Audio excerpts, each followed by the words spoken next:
We're going to continue our series called Remember, and I thought I would be doing a disservice to this organization if you guys just heard the stories that I remembered from our beginnings here at Genesis Metro. And so for those of you that are new and visiting with us today, we're setting the tone for what we believe to be our biggest year in 2018 by remembering what it took to get here. And the first week of this series, we remembered that Jesus Christ gave his life on a cross, and we celebrated communion in an amazing way. And the piece of art that you see hung in the foyer there is a result of what we did as we remembered what Jesus has done for us. And that's what this church is built on, first and foremost, is Jesus. Secondly, we remembered that how we started in the beginning in a school and all the sacrifices it took in order to do the first 7 years in a school building. And then the last 6 years, getting ready to start 7 this Easter, have been in this building, and we talked about some of those stories. And so today, I thought it would be great for you to hear Karis' perspective as she walked through this transition and metamorphosis, if you will, of ministry. And at the end of today's service, we're going to do something special today, and I would wager that we're going to do something that many of you have never done in church before, so I look forward to that moment. One thing I love about our church is that we don't have to share stories from 15 years ago. We can share stories even this morning from 15 minutes ago, because God is constantly changing lives at this church, and we can give God a round of applause for the life change that has already happened. You know, one thing that you're fortunate for as coming to the second service is that I believe that there's always like a spiritual move in the first service, and then there's like a lingering spirit in the second service. So you guys are walking into the worship of those that were here just a moment ago, and they have set a high bar. We're going to move on with a really unique sermon title this morning. The first week of the after communion service, I named it Kingdom Over Comfort Part 1. And then last week was Kingdom Over Comfort Part 2. And so I went super unique, and I'm going to go Kingdom Over Comfort Part 3. And you say, you know, Tim, are you being lazy? No. They say that when you're teaching, repetition is the key. And I think that as Christians, we need to learn this concept of kingdom over comfort is what unlocks a lot of the mysteries and the doors that face so many believers that have lived a long time without truly experiencing the glory of God. And so the first Kingdom Over Comfort series, we covered my life verse, Matthew 6:33. And that's, seek first the kingdom of God and his righteousness, and all these things will be added unto you. And we described the principle that God has a part to play in the equation, and he's supposed to do the heavy lifting in your life.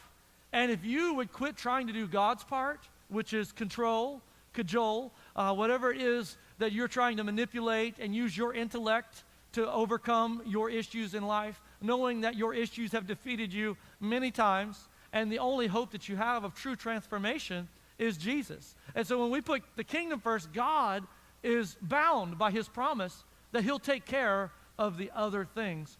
And then our church life verse is right out here on this wall, is Ephesians 3:20 and 21. Now unto him who is able to do exceedingly abundantly more than I could ever ask or imagine. Oh man, to him be the glory in Christ Jesus in the church forever and ever. And the church said, amen. Last week, for those of you that were in the second service, we were preaching about this woman that experienced a drought, but the man of God told her to do something that was very, what's the word I'm looking for whenever something is not intuitive? It was very counterintuitive, and he said, take the little that you have left and give it to me, which represented giving it to God, versus consume it for yourself. Because she said, the little I have left was enough to make it through the day, and then I'm going to die. And if on the outside, if you don't know the God kingdom concept, you'd say, the man of God's being obtuse and selfish. Why would he take from the widow to consume for himself? That would be the ultimate, right? Robbing from a widow or consuming the widow's last little bit. But God was trying to teach her in that moment that if you would trust God with your last little, that he could extend it through the season that you were in. And he said at the end of this season of drought that God was going to bring the rain. And at the end of the service, when the last note was struck and silence fell over the congregation, rain hit this roof for like 7 seconds and then stopped. And it was crazy, all right? And in my mind, this is God like stepped out. He's like, son, get out of the way. It's like, let me take a bow because this is how awesome I am. And then God sat back down, and I was like, wow. And I don't want to ever over-spiritualize anything, but here we are talking about starting the next greatest season in our church's story. And it was almost as if this is what I took out of it. It may not have been for you. Maybe it was just for me. But it was as though God was saying, that was the end of that season, and now we're starting the new season. And what we need to go to the next level and the next season, he's already brought in our congregation. And so you are part of the next season. It's just, that's so good. I'll tell you, I just want to preach. But I'm gonna stay seated on this stool and share the stage with my beloved. You know, when we moved here, just to give you a little insights behind the curtain, when it comes to marriage and ministry, it really takes a partnership. And you have to be, I think, you have to have two things in ministry to be successful. You have to be aligned, which means that you have the same purpose, but you also have to be in love. And if we're going to lead people to the places that they've yet to discover, we can never lead people places that we've never been. And so in order for our story to be told, in order for these pages to be written, I believe those two foundational stones were necessary and are continually necessary in our personal lives. And though you may not see it, the fruit manifests itself. That if we weren't in alignment and we weren't in love, I assure you, we wouldn't be standing on this stage today. And so when we moved here, we were aligned, we were in agreement, and then we moved and we adventured.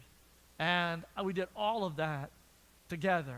And I've never made any ministry decision that was a big decision without conferring with my wife.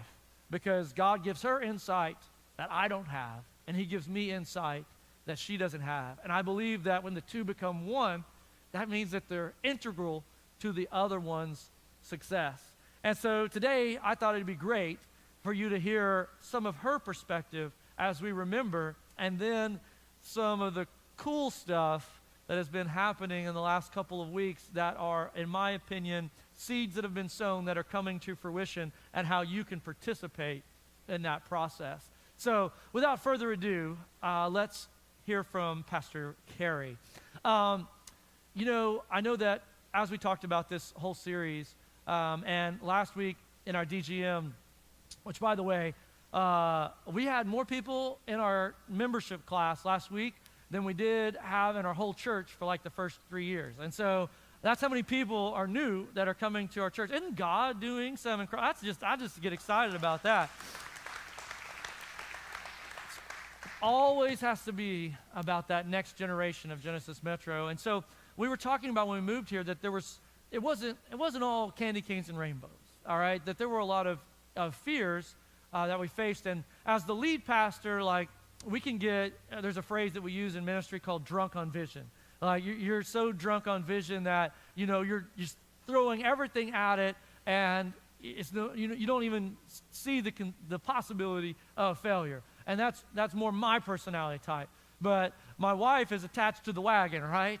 And there were some real fears and anxieties that she was able to face. And I thought it'd be great because I would assume that everyone in here has some fears that you have to face when it comes to life, when it comes to your faith.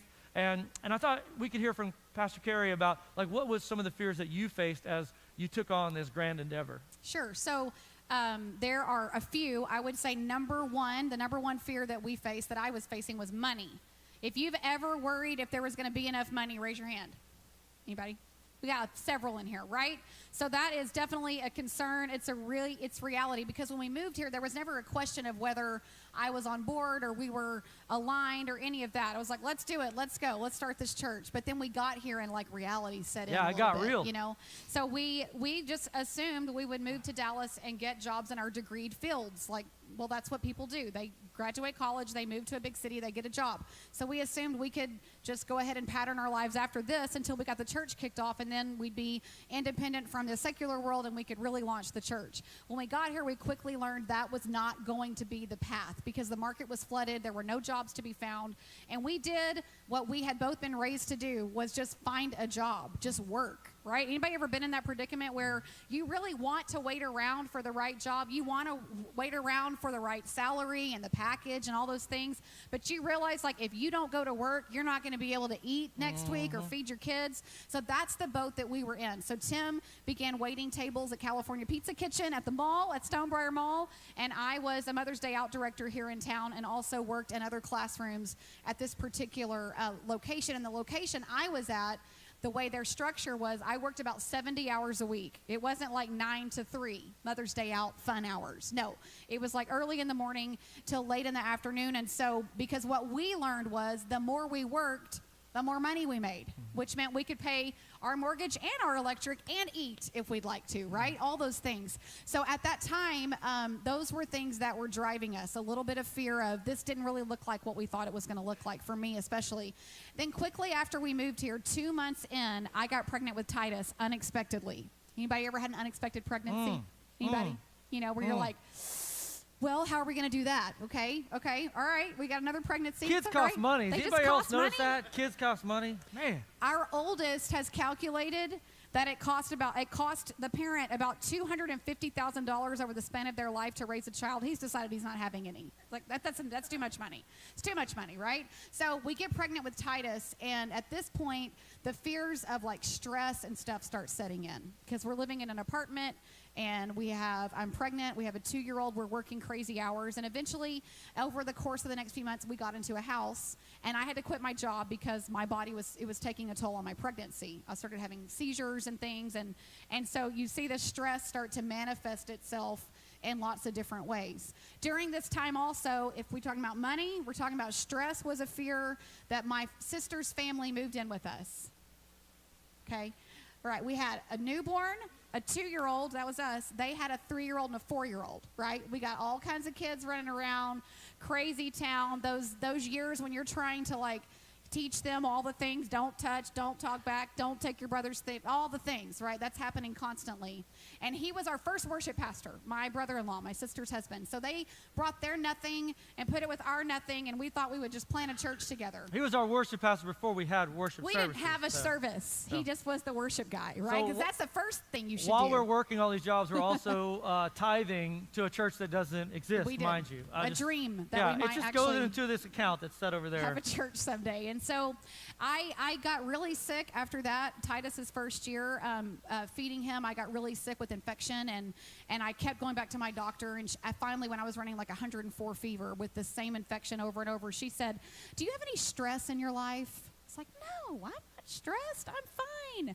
I have that personality that I don't really realize, oh, these things are stressing me out. Clearly, my health is in jeopardy. So when we were in those first few stages, it's funny because it was never a thought of, we're crazy. We shouldn't be doing this. This isn't working out like we thought. We should probably go back. There was never that thought, but it was so much harder than I thought it was going to be. And it didn't look like I imagined it was going to look like. You think you're going to go and do this thing, this adventurous thing in ministry, and it didn't work out that way. I'm a good preacher. You'll just preach a sermon. People are going to come. It's going to work out. 6 months in, we'll be fully funded. It's going to be great. No. There was very little money, and there was a lot of stress. So that's a great recipe for a marriage. Anybody ever had those two things line up? Definitely in those days. Yeah, people living with you, that has a shelf life. Anybody understand that? Yeah, okay. Yep, absolutely. So beyond that, there were times that the fears forced me into just believing, just sheer belief, like I guess sheer faith that somehow this was going to work out. I think that one of my favorite stories I've heard you share was the Mighty Windstar. The Mighty Windstar. So I know we've mentioned that. I know we mentioned it last week a little bit. Most of these people don't know the story of the Mighty Windstar. How many people have heard the story of the Mighty Windstar? Raise your hand. Just out of curiosity. There's they don't a few. know. Okay. So I drove this van, and so in the midst of the second baby coming unexpectedly and being sick, and my sister's family living with us, our transmission, like the reverse, stopped working. okay? And like I said, there was very little money and there was a lot of stress. This just added right on top. It still went forward. It went forward, and the deal was there was no money to fix the transmission. Have you ever driven a car that needed to be fixed and you're just like, well, I'm just going to have to drive it. What are you going to do? Anybody ever driven a beater? And you'd like to get it fixed, but you just don't have it. So I just learned to like pull straight through where I could pull out of places, or like park on an incline. You know, I would look for like just a slight incline. That's all I needed. Just a little degree, and then I could like put it in neutral and like roll back out of the spot. I mean, y'all, I would pull up to Stonebriar Mall next to the Land Rover and the Mercedes and my Mighty Windstar and be like, can somebody give me a push? I can't get out of my parking spot. Yep, that happened. No pride, no dignity whatsoever. You just gotta let all that If you go. ever made a mistake and you parked flat, whoever rode with you, They had to get out and push. it doesn't go in reverse. I can maybe sometimes open my door and do like the Fred Flintstone. Like, that took a while, but it worked. It was effective. Yeah, it was, I think the lesson, the takeaway that we discovered was the nostalgia and utopia mindset of starting something. I think if you've ever started something, like the thought of it is so much fun, right? I mean, it's like, wow, I'm going to start something. I'm going to build something. And then the reality of starting it is there's actually more gloom than there is glamour, because any great endeavor, it's always a ton of hard work and heavy lifting, and no one is ever going to come alongside of you, generally speaking, and lift harder than you because it's your baby. And so, man, I think some of the thoughts that we had was, are people going to believe in this vision enough to birth this church? I mean, to come and go to a Bible study and not have a worship service, to give to a church that doesn't exist yet, because without these seeds in the beginning, we were never going to be able to grow anything else. And what I believe is that in those early days, you know, when you talk about there wasn't a lot of glamour, that's certainly true. And don't you think that's true in life? The hard things that you have to go through, it's not fun while you're going through it, but you realize sometime later God was using the very thing that was so difficult to actually grow you and strengthen you so you could be ready for what was coming. And that's definitely what he did with us. I recently met a lady for lunch, another pastor's wife here in the area that I've admired for a long time, and she said yes to lunch, and we were getting to know each other, and she was asking me our story, how we ended up in Frisco, and I was telling her some of the stories that I'm telling you today. And her insight into this Mighty Windstar no reverse story was this, that not only were we determined to be here and start something that didn't exist, we weren't going to go back to Arkansas, but God was sending us a message. You're not going in reverse. You're only going forward. And that's exactly where we were. There was no option to go back. We knew that God had something, and we just had to keep believing, even though there was nothing really to show for it at the moment. Yeah. Look at your neighbor and say, there is no reverse. There is no reverse. No reverse. There's no reverse. Can't go in reverse, only go forward. You know, it took someone else to point that lesson out to us. All these years. We never celebrated that story like that. I was like, oh, that's so good. That's true. Silver lining. Yes. And so anyway, maybe it's going to be years before you realize what that lesson was. It's interesting the way life works. Not only were there some fears that we faced, but for Carrie, uniquely, there were some freedoms that she found. In the organization that we came out of, it was a very ritualistic, traditional church, and her role and pastors' wives' role in that organization, across that organization's polity, really the wife was to be seen and not heard. And my role really didn't change very much because I was still the pastor, the preacher, and so it wasn't a big transition for me. But from where she came from to where she is now, is very interesting because, you know, God had put a gift inside of her, but it couldn't be cultivated in the culture that we were in. And the amazing thing is that God already knows what's inside of you. And if you trust him, and if you follow him, and if you face your fears, he will always bring you to the fertile ground where what he's put inside of you, he can draw it out and cultivate it at just the right time. And so Carrie has some very unique stories about what she experienced there compared to the culture we've created here. And I think it's very instructive for us today. So in women's ministry, in women relationships, sometimes they can be difficult. What? Anybody? Is there drama in women relationships? Girls, teenagers, you already, like, sometimes it's hard to be friends with a girl, right? It's like, you know what? There's so much drama. Anybody ever had any drama? You're being quiet, but I know you. I know you're with me. Like, you're like, yep, Carrie, I got you right here. So in that world that we were in, and there's many pastors' wives that serve the church in beautiful, gentle, quiet ways, and I definitely fell into that. But that was the box I was supposed to stay in, and so the deacons' wives were always trying to, like, correct me, right? Always trying to correct me, which is fine. I want to receive correction and be better. But the problem was they were coming, like Tim mentioned, a place of legalism. So it was like they were enforcing their rules. Anybody ever been in that predicament? There was like a list of do's and don'ts. And as long as you did everything you were supposed to do, you were in the good graces. But if you did something you weren't supposed to do, suddenly you were getting scolded and lectured. Well, I would get scolded and lectured, like, in front of other women openly, right? I was like 22. They were much older than me. And I wanted so badly for things to be happening and to do something with the women and to serve. God was even then beginning to kind of stir up, like, let's do something with the women. They had never done anything before except for, like, Secret Santa at Christmas. Anybody? Ladies Auxiliary. What is that? Yeah. What's What an is auxiliary? I don't even know what that means.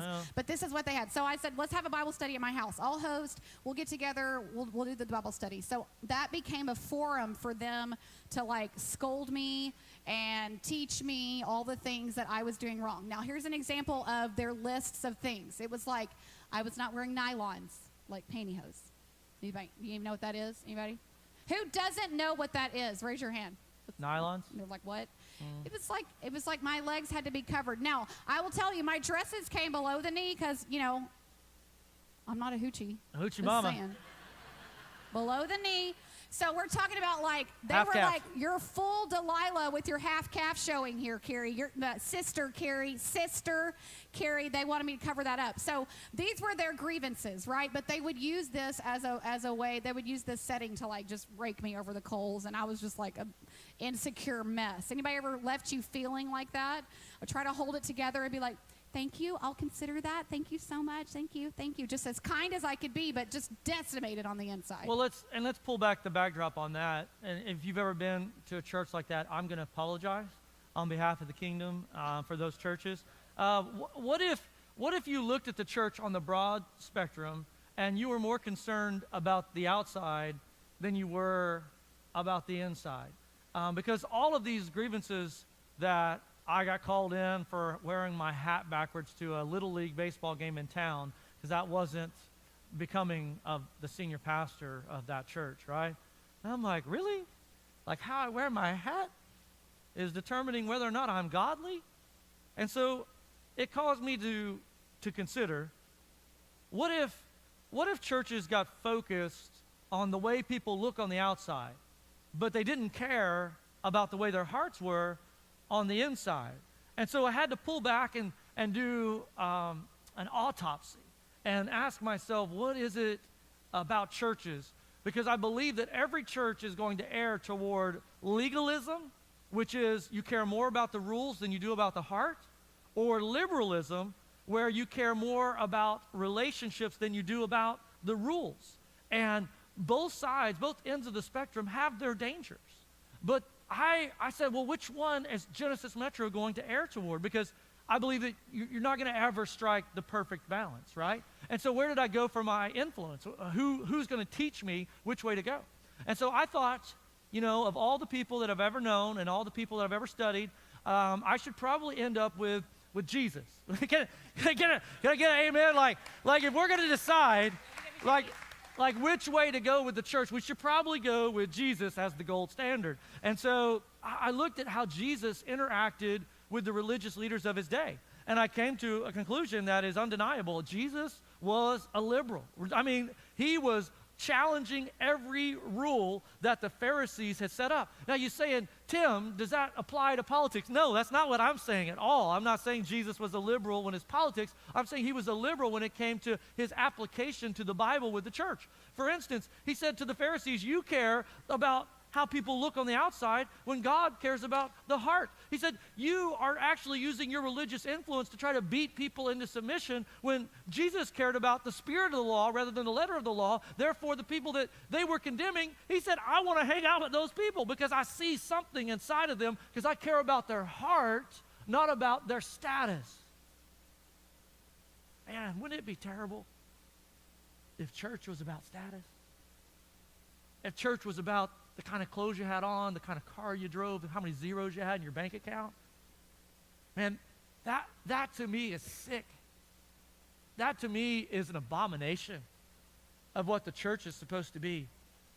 We decided Genesis Metro is going to err to the side of grace. That we are going to take people as they are, all the warts, all the brokenness, all the mess, and we believe that the church is not for the well, but for the sick. It is not a country club, it is a hospital. And we are all sick with sin, and we all know that the antidote and the only hope is the man named Jesus. And that's what we're about here at Genesis Metro. So as I was on that journey, it caused me to call into question all the traditions. And I had to ask myself a dangerous question. What does the Bible say about it? What does the Bible say about that? And so what we did was we took all of the insignificant small things and we put them in their proper place. And you are never, ever going to hear this church from this stage try to take a molehill and make a mountain out of it in order for us to feel more superior in our religiousness. And so we are always going to be about one thing, and that is your life change in response to the Word of God. And every time your life changes, we're going to put that on the scoreboard as a win. And I don't care what you walk in here with. I don't care if you got a hat on back. I don't care if you go full calf. I mean, oh my gosh, full calf. Look at her. She learned the lesson. She got the calves covered today. Anyway. I want to say one thing about the ministry metamorphosis, so to speak. I just want to encourage anyone that's sitting in the room today that may have a hard time believing that God can use you or do something that you can't think of. Maybe you've sat in a service here or in a Bible study, or you've been at home and you've heard God speak, and you hear something that he's trying to get in you, but you don't quite know if you believe it. A few years ago, or maybe it was just last year, you preached about the rope. Yeah, that was the rope of hope. Does anybody remember that? And it was grab the rope. It was this idea that God had something bigger, so grab the rope because he's pulling it and he's going to pull you along. And when I think about where God brought me from, I was raised up in church. I was raised up in this traditional legalistic setting, and I watched my mom, fight these battles quietly and do the thing that she was supposed to do. And my parents taught me a lot about loving people and ministry. But they weren't in this setting. And God was doing something different in me than had been done before, what I had ever seen. And I knew, now that I sit here before you today and I look back at what God's done with the sisterhood of GM, with worship here at GM, with women's ministry and groups, and I see what he's done, it's all about him.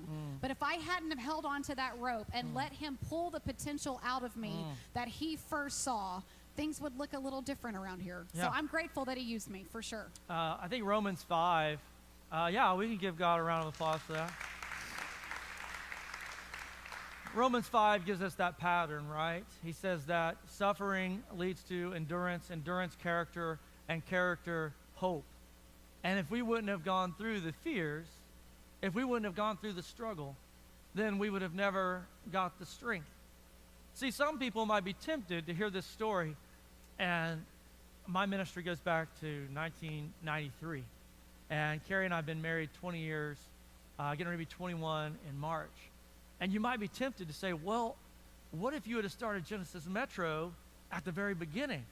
Well, then you'd have been like so much further along, and you could have avoided all that trash of traditions that are more important than people. Well, I would suggest to you no. I would suggest to you the opposite is true. That if we had not gone through the struggle of knowing how terrible and nasty and the inverted priorities of the church where sinners come last, and, people and social functions and rules that are made up that aren't even in the Bible come first, if we wouldn't have known the struggle of that, we wouldn't have had the strength and the resolve to plant Genesis Metro. So I thank God for for all those people that he put in my life that said these terrible, awful things to me. And man, I had a, listen, I'm going to give you something for free today, okay? There was a family, I was a student pastor, and I was at the same church, and at that time there was a different pastor. And this family, they lived on the wrong side of the track. They lived out in, nothing in Arkansas, which is a lot less nothing than Texas. Nothing in Texas sometimes is really nice in Arkansas. And I remember somehow I connected with this family, and I wanted to reach out to them. And the pastor had been in this town for a long time, and I was like, hey, what do you think about that family? I heard that something happened, and we could go minister to their needs. And he looked at me, and he was like, Tim, they know where our church is. They've been in this town, blah, blah, blah, blah, and forever. And if they want what we have, they know where we're at. They can come to us. Don't waste your time on those people.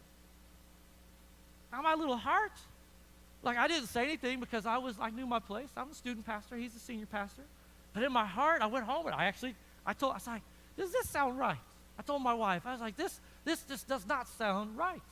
I just felt like, who are we to put a value on a person, right? To Jesus, aren't those people just as valuable as the guy that's the banker in town that's giving all the money to the church? And I bet if he was down the street, you'd go reach out to him because you were thinking about what he could give you. And I'm telling you, there's people that walk in this church, and you might see all the potential in the world in them, and you say, oh, we need that person in our church. And they'll be some of the sorriest, non-contributing, selfish hoarders. Yeah, they got all the talent, but they hoard it for their personal gain. And someone will walk in this church, and I'm telling you, you think, well, they don't got a lot going on. They look a little like they don't have all the dots are lining up. And I'm telling you, some of those people are the greatest servers, the greatest givers. They'll lead life groups. They'll serve back there in the ushers. They'll smile and greet people at the door. And who knows how God has used those people. And I'm telling you, it's not about the outside that God's looking at this morning. It's about the inside. It's about the heart. And I'll take the heart every time. Amen. Yes, help. Hey, Jesus. Get on my soapbox. When you're going through that struggle, I'm telling you, you need to embrace it. That struggle is just like a chicken inside of an egg. They have to struggle to get out, and that struggle is building up all of their respiratory system, all of the things that they're going to need once they're hatched.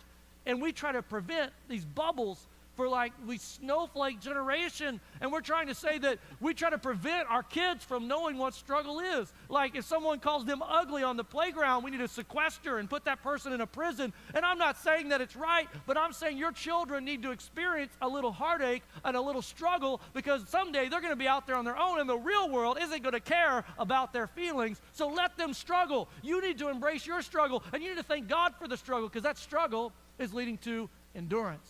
And that endurance is leading to character. And that character is what's going to get you to hope. And he says this hope is not going to disappoint. I'm telling you, you're sitting inside of our struggle. And if we wouldn't have embraced the struggle, then where would your family be? Oh, let's get to the end. Oh, that's good. Wins and losses. Yep. Tell us about wins and losses. So through the years, one of the things Tim and I were talking about yesterday as we were preparing was that there really has been more losses than wins. Always going to be more losses than wins. And that's not always encouraging. You don't always find yourself in a place of encouragement, to live in discouragement where you feel like it's just loss. And what I mean is this, like we mentioned, we moved here. We had to get, jobs that weren't ideal, that weren't really, that lucrative. Honestly, we had to work long hours. Our transmission went out. We were in an apartment. We didn't imagine that. There were lots and lots of things that went wrong. But all those losses were leading to something greater. And in that struggle, God was strengthening us. And so along the way, as the church grew and we grew in people and we grew in size, of course, there's going to be things along the way that are disappointing and heartbreaking. And this week, on Monday, we met with all of our leadership, with our staff and elders and some of the ministry leaders and their wives and spouses. And we were able to share what God's doing, what God has done, where we're going, because we're gearing up for a great year. And we're just trying to inspire each other. And as we shared throughout the night, there were some tears, and there was a lot of talk about what it's taken this far and the people that have been with us for so long, watching all these different transitions take place. But one of the things that I shared with the team, and Tim asked me to share it today, was that through the years, I always say this has been the best and hardest thing we've ever done. And when I say hard, I don't mean like I really don't mean the physical things that we've mentioned here today. Those things are hard, but guess what? Life is hard work. You got to get through it. All of you that have sat in this room, that have done anything in life, have worked hard for something. You know what hard work is. That's not what I'm talking about. When I say it's been the hardest thing, what I'm referring to specifically is the emotional, mental toll that it takes on you to pour into people, to love on people with everything. Because once we sit down for coffee, I don't know if any of you maybe can vouch for me, but hey, Carrie, let's do coffee. Let's do it. Now let's figure out what's going on. Let's talk. Let's get you resources. Let's get counseling. Let's line it up. Let's share passages and prayers, and let's go. I'm ready to help. I'm ready to do whatever God's going to do in your life. And so in those, when you pour out your life to others, there's been heartbreak along the way. They didn't all respond, or maybe they're just not here. And sometimes that got really, really, really personal. And when that happens, and you have to show up to the next one, and the next one, and the next one, even though your heart is broken, and you really are in about 1,000 pieces. But you know that what the grit that it takes to continue what God has called you to, there's something on the other side that's worth it.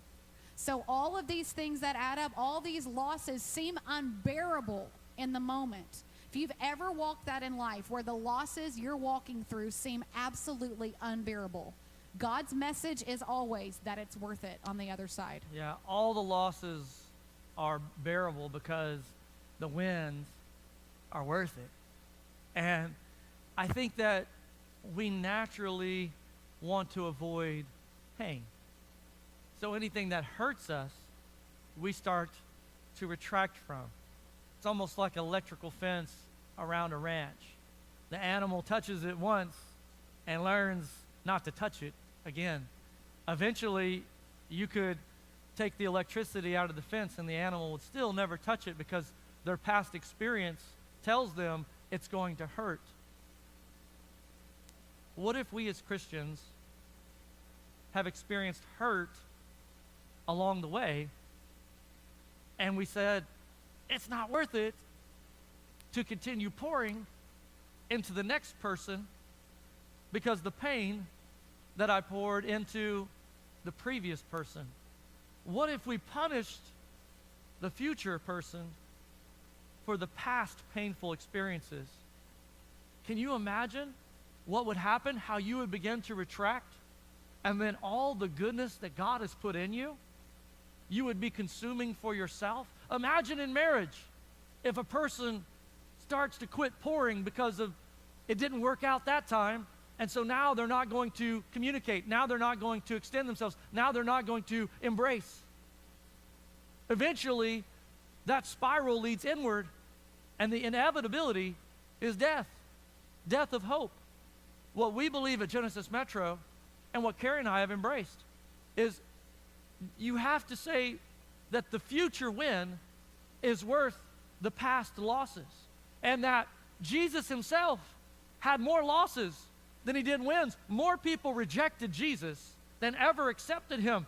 So if I set my bar as higher than Jesus, I'm doomed to disappointment. But I have to say that it's the potential in the person that is worth the pour. All right, here's your tweet. It's the potential in the person that is worth the pour. I do not pour because I know the result. I pour because there could be a result. The result is not my responsibility. You see, the potential inside of the pour is my responsibility. I pour out because God could use this word, this moment, to change a life for all of eternity. That's my part.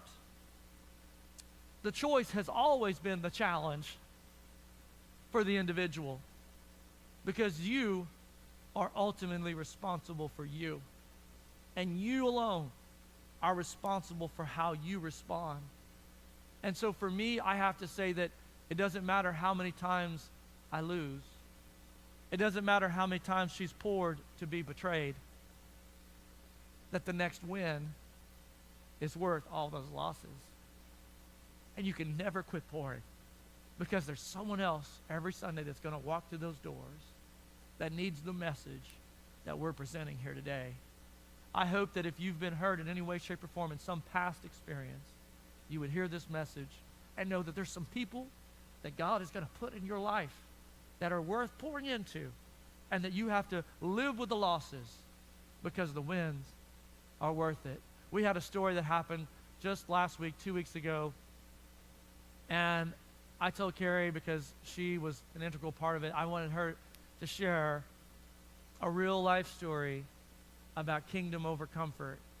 And this is a win that makes this all worth it. So a few years ago, this teenager came into our lives, probably about 5 years ago. He and Jordan met at school, and for the sake of his protection today, I'm not going to mention his name, and I'm going to keep it anonymous. But he came into our lives, and Jordan met him at school. He started coming home with Jordan and coming to church with Jordan, and we began to get to know him. And over the course of the next couple of years, he got more comfortable with us, and we would share a little bit more, and he would share a little bit more. And what we realized was that he was sort of on his own in his own home. And so we began feeling just this deep desire to be in his life, to give him anything that we could to help him, and we felt a call to him, and we knew that we wanted to make sure he had what he needed and could get where he was going, and so we offered all those things to him, as many of you would do. And the situation, was such that it wasn't bad enough that he needed to be removed from the home, but it wasn't a great situation at home.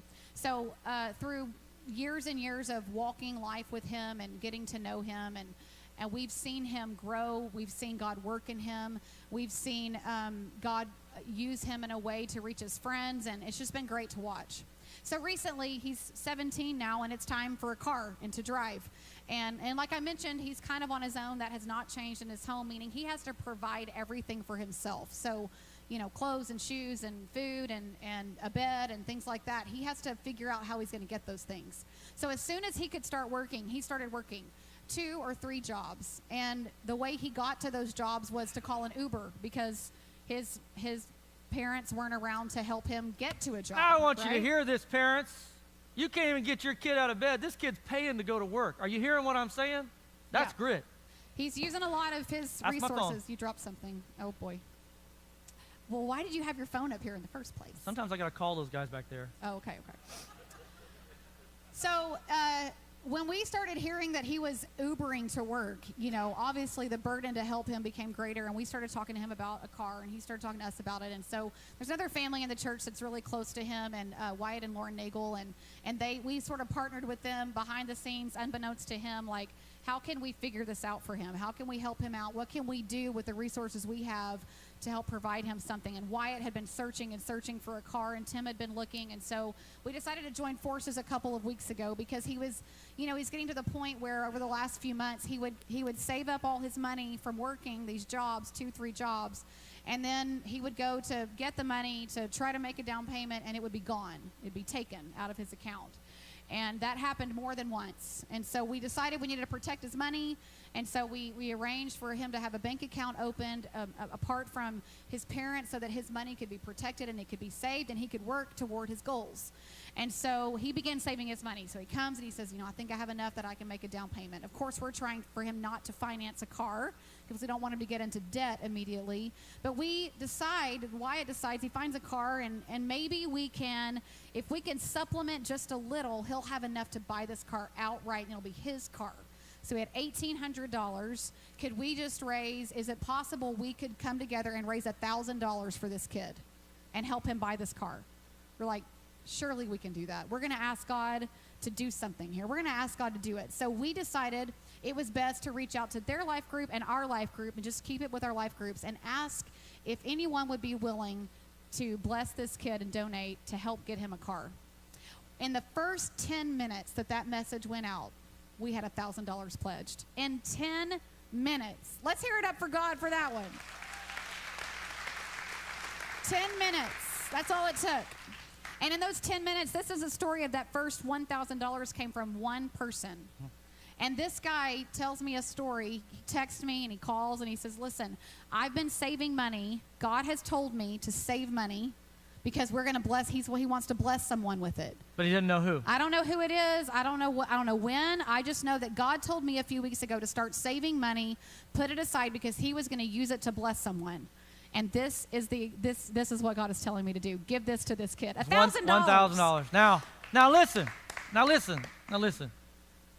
This kid doesn't even know that God's already put it on someone else's heart before the need was ever known.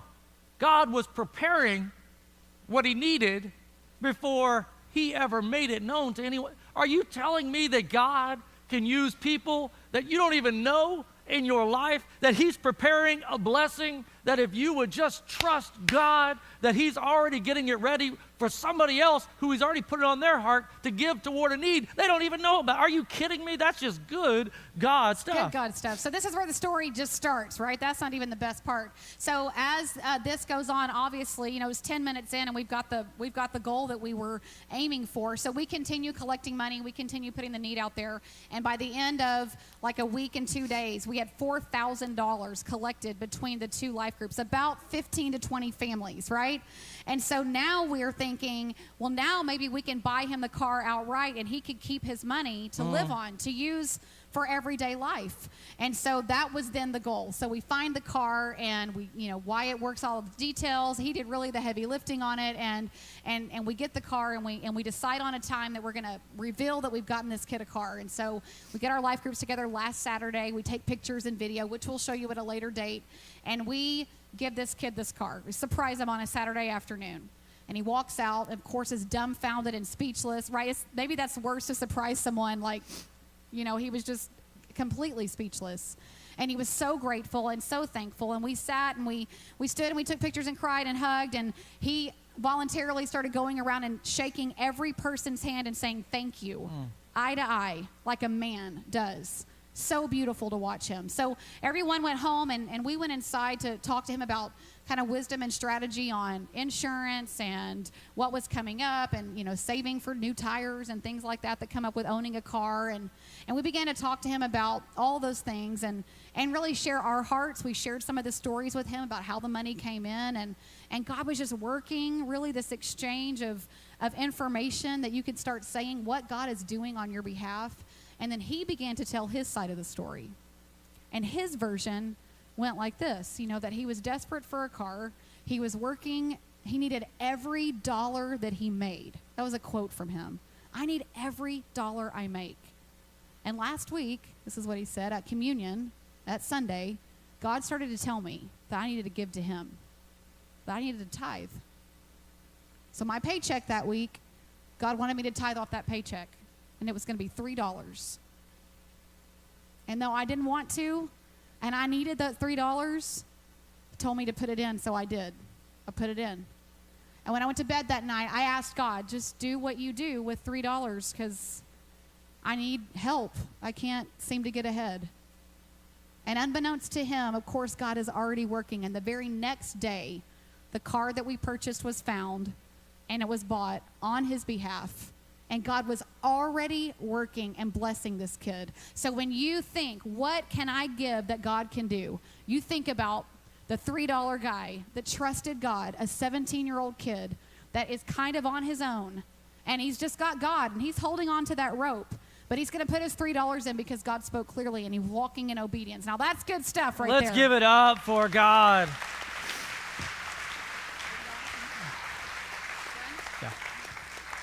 Oh, man, I'm going to wrap up for us this morning.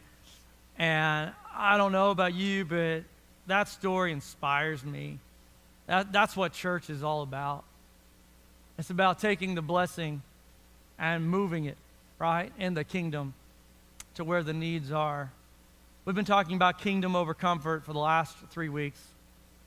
I thought this young man learned the kingdom concept for the price tag of $3. He learned a lesson that Christians that have been in a church a lifetime have yet to observe, have yet to experience. And for the rest of his life, he learned something that when you let God do his part, when you do with your little what he asks, that he's able to do immeasurably more than you could ever ask or imagine. That when you put the kingdom first, all the other things somehow, some way, they're going to work out. In just a moment, we're going to get to the part that I'm excited about. Before we do that, I thought that maybe this story was what someone in here needed to hear. Maybe you have some fears. Maybe you have some gifts that are inside that, because of past experiences, you're still locked up, chained, not giving your talents and treasure to God. Man, I hope that this $3 lesson could purchase your freedom today. That the same God that did it 2,000 years ago at the cross is the same God that's trying to do it today. That He wants you to be free, not a slave to sin, not a slave to religion, not a slave to what other people think, not a slave to your bank account, because the last time I checked, money never saved someone's soul. The clothes that you wear never got you into the kingdom of heaven. What other people think of you is irrelevant to God. The last time I checked, it's one man who lived a perfect life and died a perfect death and rose on the third day, and His name is Jesus. And what He cares about is not the outside that you pretend to have, it's the inside, it's the heart that He's looking on this morning. Oh, what would happen in this church if we gave Him our hearts, if we gave Him our little, and we let Him use it as a seed to produce a harvest in the kingdom. Oh, this morning that we would worship Him as the God who is able to save and set free. Would you guys stand with us and sing, "No longer slaves, but we've been set free. We've crossed over to the other side, and now we're standing in the promises of God."